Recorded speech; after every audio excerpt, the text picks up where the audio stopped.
इस भागती दौड़ती दुनिया में बहुत से लोग पैसा कमाने की चाह में बहुत से गलत धंधे करते हैं और मोटा पैसा कमाते हैं। इन सब कारोबार में सबसे बड़ा और अवैध ड्रग्स का कारोबार इतना पुराना और बड़ा है जिसका अंदाजा नहीं लगाया जा सकता है। ऐसे कई ड्रग्स माफिया है जिन पर पूरी दुनिया में ड्रग्स बिजनेस चलाने के आरोप लगे हैं, लेकिन आज हम आपको दुनिया के मशहूर ड्रग्स माफिया की कहानी बताएंगे जिन्होंने बिजनेस करने के चक्कर में हजारों लोगों को मौत के घाट उतार दिया। तो नंबर 5 पर है पाब्लो एमलियो एस्कोबार गैविरिया। पाब्लो एस्कोबार को पूरी दुनिया में किंग ऑफ कोकेन के नाम से जाना जाता था।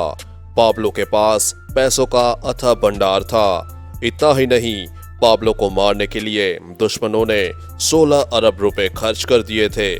2 दिसंबर 1993 को पाब्लो एस्कोबार को कोलंबिया पुलिस ने मार गिराया था, लेकिन मौत से पहले उसने पुलिस और सैनिकों को खूब छकाया था। पाब्लो ने कोलंबिया में भीषण आतंक मचा रखा था। कार उड़ाना या किसी बड़े नेता की जान लेना उसके लिए मामूली बात हो गई थी। उसका सपना था कि वो कोलंबिया का राष्ट्रपति बने। 1970 के दशक में पाब्लो कोकेन के अवैध कारोबार में आया था और माफिया के साथ मिलकर मैडलिन कार्टेल बनाया था। पाब्लो एस्कोबार के ताकत का अंदाजा आप इसी बात से लगा सकते हैं कि उसने सरकार पर दबाव बनाकर अपने लिए खास जेल खुद ही तैयार कराई थी। उसने यह शर्त रखी थी कि जेल के कुछ किलोमीटर तक पुलिस नहीं आ सकती है। पाब्लो के पास 800 से ज्यादा मकान थे। कोकेन से उसकी कमाई इतनी अधिक थी कि फोर्ब्स मैगजीन ने उसे दुनिया के 10 सबसे धनवान लोगों में शामिल किया था। ऐसा कहा जाता है कि पाब्लो एस्कोबार के पास इतना पैसा था कि उसे चूहे कुतर देते थे। कई बार तो नोटों की गड्डियों को दीमक चाट जाते थे। आपका इसके बारे में क्या कहना है, हमें कमेंट बॉक्स में बताइएगा जरूर। अब नंबर 4 पर है फ्रैंक लुक्स। तो शायद ही आपने अमेरिका के सबसे खतरनाक ड्रग स्मगलर फ्रैंक लुक्स के बारे में नहीं सुना। फ्रैंक लुक्स वही ड्रग डीलर है जो अपने काम को पूरा करने के लिए किसी भी हद तक जा सकता था, फिर चाहे अपने काम के लिए उसे किसी की जान ही क्यों न लेनी हो। लुक्स ने अपने समय में ड्रग स्मगलिंग को इस तरह से किया कि उसे आज तक का सबसे ऑर्गेनाइज क्राइम माना गया। ड्रग्स के धंधे में फ्रैंक बहुत तेजी से पैसा कमा रहा था, मगर इससे उसका दिल नहीं भरा। वह और भी ज्यादा पैसा चाहता था। वह तो रईसों वाली जिंदगी बिताना चाहता था। बिचौलियों को हटाने के बाद फ्रैंक ड्रग्स सीधा डीलर से खरीदने लगा और इसके जरिए थोड़े ही समय में उसने अपना ड्रग्स का साम्राज्य खड़ा कर लिया। यहाँ तक कि उसने शहीद सैनिकों की लाश में भी ड्रग्स सप्लाई की। फ्रैंक का ब्लू मैजिक ड्रग्स अमेरिका में बहुत तेजी से फैल रहा था। वह बाकी हेरोइन से काफी ज्यादा असरदार था और युवा बड़ी मात्रा में उसे लिया करते थे। इसके कारण कई युवाओं की जान चली गई। वह समझ गए थे कि अगर ड्रग्स के इस कारोबार को नहीं रोका गया तो अमेरिका में लाशों का ढेर लग जाएगा। इसके बाद पुलिस ने बहुत तेजी से ड्रग्स के इस कारोबार को बंद करना शुरू किया। इसी के चलते उसके घर पर रेड मारी गई। वह रेड में फ्रैंक के घर से ड्रग्स और काफी सारा पैसा मिला, जिसके बाद तुरंत ही उसे हिरासत में ले लिया गया। फ्रैंक को 70 साल की जेल हुई क्योंकि उसके ड्रग के कारण कई 100 युवाओं की जान गई थी। इसके साथ ही फ्रैंक का ड्रग्स का पूरा साम्राज्य ही उसके साथ डूब गया और इसी के साथ ही कुछ वर्ष बाद 30 मई 2019 को फ्रैंक लुक्स की मौत हो गई। अमेरिका में उसके जुर्म के चर्चे आज भी मशहूर है।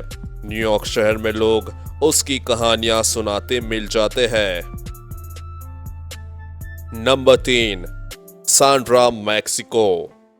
जब कोई डॉन या किसी बड़े गैंगस्टर के बारे में बात करते हैं तब ज्यादातर लोग दिमाग में पुरुषों का ही नाम आता है।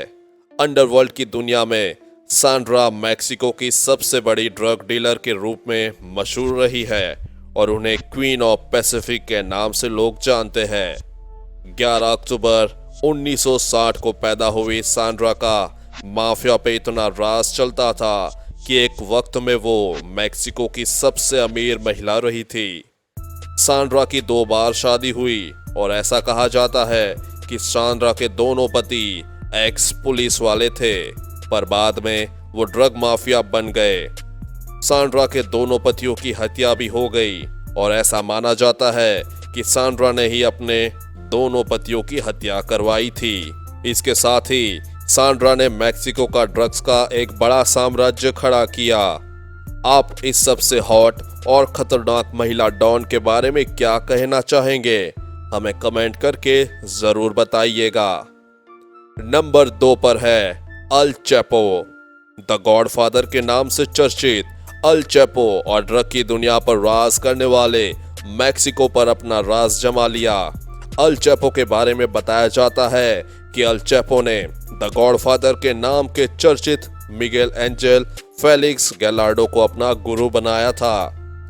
उसी से तस्करी के बारे में जानकारी हासिल की थी। 1980 के दशक में मैक्सिको के प्रभावशाली सिनालोआ ड्रग कार्टेल समूह का प्रमुख बना गया।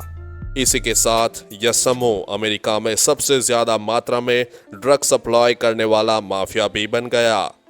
2009 में गिरफ्तारी के बाद भी अल चैपो दुनिया के सबसे अमीर लोगों की सूची में 701वें नंबर पर रहा है। उस समय उसकी संपत्ति करीब 70 अरब रुपए आंकी गई थी। Number 1, Melissa Calderon. Melissa Calderon को फिलहाल दुनिया के सबसे बेरहम गैंगस्टर में से एक माना जाता है। एक अनुमान के मुताबिक मेलिसा अब तक 150 लोगों को मौत के घाट उतार चुकी है। मेलिसा को अंडरवर्ल्ड में लाचिना के नाम से भी जाना जाता है, जबकि उसके गैंग का नाम लास फुरेज एस्प्लिकेस दे लोस डेमोस है। पुलिस के मुताबिक मेलिसा के गैंग में 300 से ज्यादा लोग हैं। 32 साल की मेलिसा फिलहाल ड्रग ट्रैफिकिंग और सुपारी किलिंग में उस्ताद माना जाता है। 20 सितंबर 2015 को मैक्सिकन पुलिस ने एंटी ड्रग मूवमेंट के तहत मेलिसा को गिरफ्तार कर लिया था और वो फिलहाल भी जेल में ही है। तो दोस्तों, दुनिया में अवैध काम और नशे का कारोबार करने वाले माफिया की लिस्ट बहुत बड़ी है। वैध ड्रग्स का कारोबार, हथियारों की तस्करी और ह्यूमन ट्रैफिकिंग के बाद सबसे ज्यादा मुनाफे वाला काम है। इसमें लोगों ने कुछ ही समय में बेशुमार दौलत कमाई है और हजारों लाखों लोगों को मौत के घाट उतारा है। तो दोस्तों, आज के लिए बस इतना ही। उम्मीद है वीडियो पसंद आई होगी। अगर हाँ, तो ऐसी ही वीडियो को देखने के लिए हमारे साथ बने रहिए।